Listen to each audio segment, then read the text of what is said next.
Welcome, everyone. Today, we're going to dive into a topic that is just so critical for Christian leaders, especially for us here in Nigeria.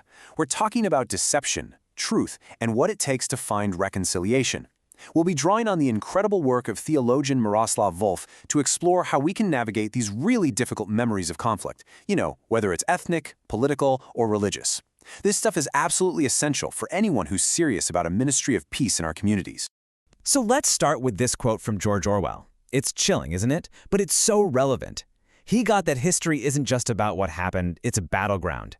The power to just erase, to rewrite, and to control the past, well, that's a powerful tool for controlling the future. This really sets the stage for how high the stakes are in our discussion today.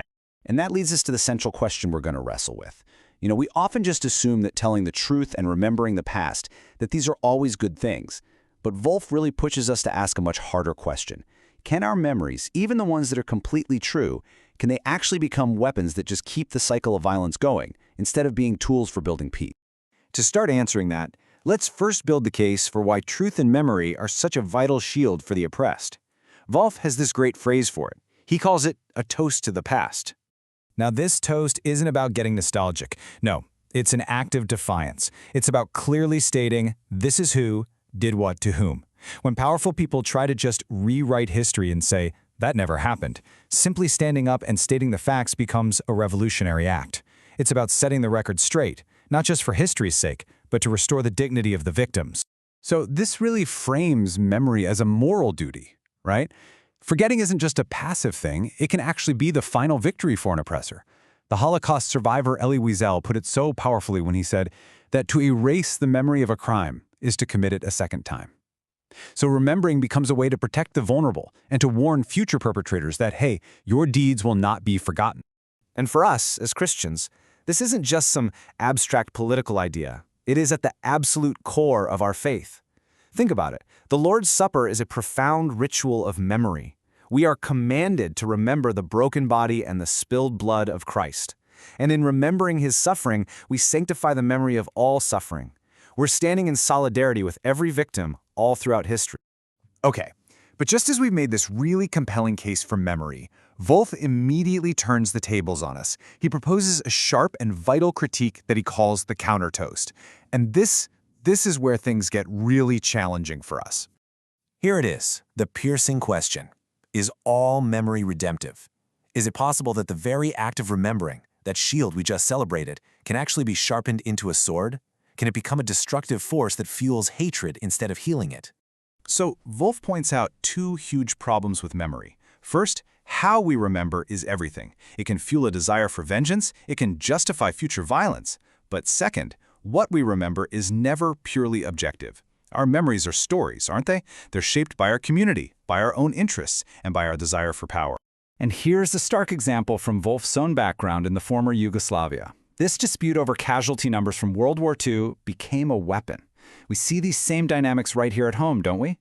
Maybe in disputes between different ethnic groups, or in the stories we tell about political conflicts. When each side's truth is just used to justify their own grievances, well, memory becomes a weapon. So what do we do if a purely objective truth of fact is basically impossible?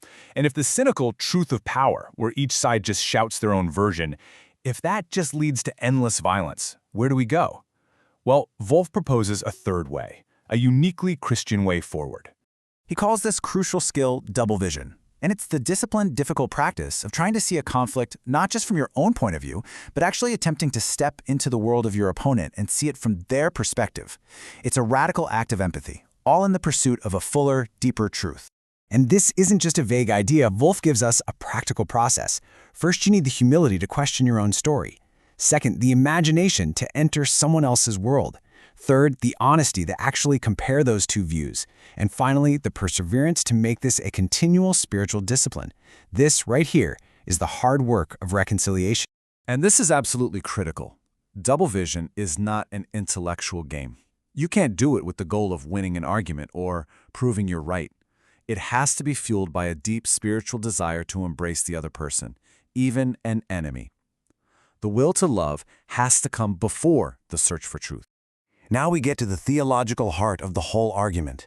This entire dynamic, this clash between truth and power, deception and embrace, It's played out perfectly and tragically in the trial of Jesus before Pontius Pilate.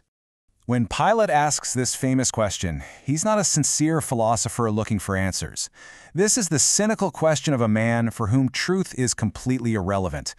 The only thing that matters to Pilate is power, keeping his own power and keeping Caesar's power secure.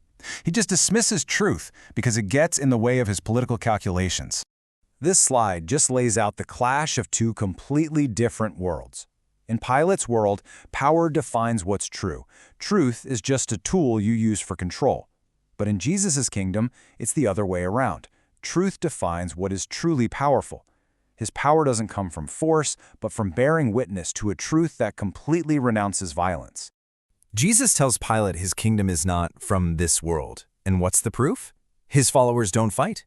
His power isn't shown with swords, it's shown through witness. He doesn't impose his truth, he testifies to it. And this fundamentally redefines the entire relationship between power and truth for anyone who wants to follow it. So how do we actually apply this to our own ministries right here in Nigeria? How does this incredible vision speak into all the contexts we know that are marked by deep ethnic, political, and religious division? Let's think about this practically. The very first step has to be profound humility. We have to remember, we are not Jesus. Unlike him, we are not the truth. We're fallible human beings who, as Paul reminds us, see things imperfectly, like looking through a dim, blurry mirror. So even our boldest claims to truth have to be softened by this awareness of our own limitations. So both leaves us with these two principles that we have to hold in this constant, difficult tension. On the one hand, the truth has to matter more than our own self-preservation. We must be willing to suffer for it. But on the other hand, the self of the other person has to matter more than our version of the truth. We must never, ever make another person suffer for our convictions. The dignity of our neighbor, even our enemy, has to outweigh our need to be right. And so, we end with this challenge. This is not an easy path. It requires the courage of a prophet and the heart of a servant. As you all prepare for ministry, I want to leave you with this question to really wrestle with. What will it cost you personally, and what will it cost us as a community to bear witness to a truth that refuses to destroy its enemies, but instead seeks to embrace them?